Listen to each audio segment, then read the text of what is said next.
เจ้าคุยบ้าง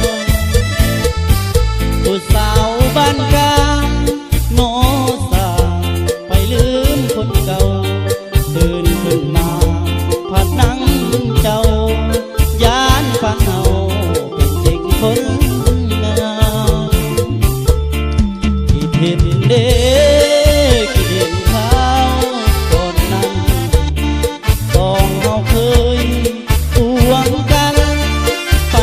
ในงานบุญเดือนสายอ้ายบอกหักน้องน้องบอกหักอ้ายอยู่ทุกยามถ้าอ้ายเด้อคนงามอย่าได้ใจดำทำอ้ายเสี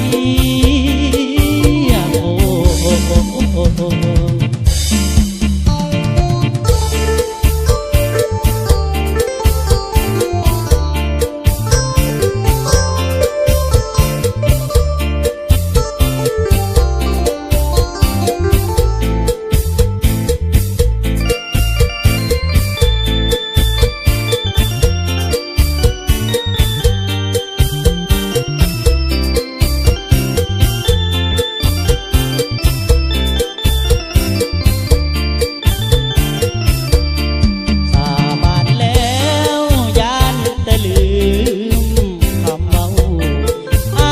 เคยฝันจนเศร้าฝันเห็นเจ้าคุยมาผู้สาวบ้านกลางโน